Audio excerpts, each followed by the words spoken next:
മക്കള് ഉസ്താദിനോട് എല്ലാവരും പറയുന്നത്, ഉസ്താദേ മക്കള് നന്നാകാ ദുആ ചെയ്യണം.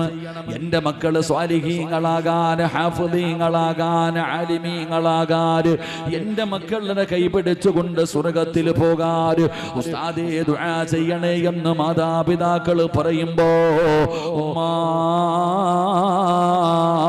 സ്വാലിഹത്തായ മക്കളെ വെറുതെ കിട്ടൂല. നിന്നെ സ്വർഗത്തിൽ കൊണ്ടുപോകുന്ന മക്കളെ വെറുതെ കിട്ടൂല. അതിനൊരുപാട് കഷ്ടപ്പാടുണ്ട്, ഒരുപാട് ത്യാഗമുണ്ട്, ഒരുപാട് പരിശ്രമമുണ്ട്. ആ പരിശ്രമത്തിലൂടെ മാത്രമേ നിന്റെ മക്കളെ നിനക്ക് കൈപിടിച്ചുകൊണ്ട് സ്വർഗത്തിലേക്ക് പോകാൻ കഴിയുന്ന മക്കളാകൂ. അല്ലാഹുവിന്റെ പരിശുദ്ധമായ ഖുർആൻ പറയുകയാ, മക്കളെന്ന് പറഞ്ഞ അല്ലാഹു തന്നിരിക്കുന്ന ഒരു സമ്മാനമാണ്. ആ മക്കളിലൂടെ നിനക്ക് വലിയ സന്തോഷമുണ്ടാകുമടോ. മക്കളിലൂടെ നിനക്ക് ഇസ്സത്തുണ്ടാവുകയാ, മക്കളിലൂടെ നിനക്ക് ഇസ്സത്തുണ്ടാവുകയാ. അതേ ഖുർആനിൽ അല്ലാഹു മറ്റൊരു സ്ഥലത്ത് പറയുകയാ, മക്കള് നിനക്ക് ഫിത്നയാണ്, മക്കള് നിനക്ക് നാശമാണ്. ഈ സദസ്സിലിരിക്കുന്ന പലരും മക്കള് കാരണം കരയുകയാണ്, മക്കള് കാരണം തലകുനിക്കുകയാണ്, മക്കള് കാരണം നാണം കെടുകയാണ്.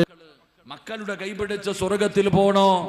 സ്വർഗത്തിലേക്ക് കടന്നു പോകുന്ന പിതാവിന്റെ കൈപിടിച്ചുകൊണ്ട് നരകത്തിലേക്ക് പോകുന്ന മക്കളാകണോ? എന്റെ പ്രിയപ്പെട്ടവരെ, എങ്ങനെയാണ് നല്ല മക്കളെ കിട്ടുന്നത്? മഹാനായ സയ്യിദുനാ ഉമർ ഇബ്നുൽ ഖത്താബ്, ഉമർ ഇബ്നുൽ ഖത്താബ് റളിയല്ലാഹു തആല അൻഹു രാജ്യം ഭരിക്കുമ്പോ ഉമർ തങ്ങളുടെ മുമ്പിലേക്ക് ഒരു പിതാവ് തന്റെ മകനെ പിടിച്ചു കൊണ്ടുവരികയാണ്. തങ്ങന്മാരുടെയും ഉസ്താദന്മാരുടെയും മുമ്പിലേക്ക് മക്കളെ കൊണ്ടുപോയിട്ട് ഉപദേശിക്കാൻ പറയുമല്ലോ. ഇതുപോലെ ഖലീഫയായ ഉമർ തങ്ങളുടെ മുമ്പിലേക്ക് ഒരു പിതാവ് തന്റെ മകനുമായി കടന്നു വരികയാണ്. യാ അമീറുൽ മുഅ്മിനീൻ, ഉമർ തങ്ങളെ, ഇവനെ ഉപദേശിക്കണം തങ്ങളെ. ഇവൻ എന്നെ ബഹുമാനിക്കുന്നില്ല, ആദരിക്കുന്നില്ല, എനിക്ക് നൽകേണ്ട സ്ഥാനം നൽകുന്നില്ല, ഇവൻ പറഞ്ഞാൽ അനുസരിക്കുന്നില്ല, ഇവന്റെ സ്വഭാവം മോശമാണ് തങ്ങള്. അതുകൊണ്ട് എന്റെ പൊന്നുമോനെ ഉപദേശിക്കണം. ഇവന്റെ പ്രായം കുറഞ്ഞവരോട് ഇവന് കരുണ കാണിക്കുന്നില്ല. തന്റെ പൊന്നാര മകന്റെ പോരായ്മകൾ മുഴുവനും ഖലീഫയായ ഉമർ തങ്ങളോട് പിതാവ് പറഞ്ഞു കൊടുക്കുകയാണ്. എന്നിട്ട് പറയുകയാ, ഇവനെ ഉപദേശിച്ച് നന്നാക്കണം. ഉമർ തങ്ങളുടെ മുമ്പിലേക്ക് തന്റെ പൊന്നാര മകന്റെ കൈപിടിച്ചുകൊണ്ട് പിതാവ് ചെന്നിട്ട് പരാതി പറയുമ്പോ ഉമർ തങ്ങളെ അവനെ അടുത്തേക്ക് ചേർത്ത് പിടിക്കുകയാണ്. മോനെ, നീ നിന്റെ മാതാപിതാക്കളെ ആദരിക്കണം, നീ അവരെ ബഹുമാനിക്കണം, അവരുടെ പൊരുത്തം നിനക്ക് വേണം. അവരുടെ കാൽച്ചുവട്ടിലാണ് സ്വർഗം കിടക്കുന്നത്. അവരുടെ പൊരുത്തമില്ലെങ്കിൽ നിനക്ക് രക്ഷപ്പെടാൻ കഴിയില്ല.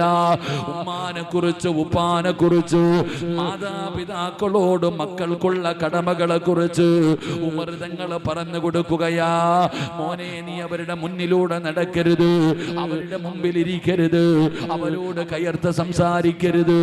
ഉമർ തങ്ങളെല്ലാം പറഞ്ഞു കൊടുക്കുകയാണ്. ആ ചെറിയ മകൻ എന്ന സമാധാനത്തോടെ സമയോടുകൂടി നിന്ന് കേൾക്കുകയാണ്. ഉമർ തങ്ങൾ പറഞ്ഞത് മുഴുവനും കേട്ടു. എല്ലാം കേട്ട് കഴിഞ്ഞപ്പോ വാപ്പയ്ക്ക് വലിയ സന്തോഷമായി. അല്ലാഹുവേ,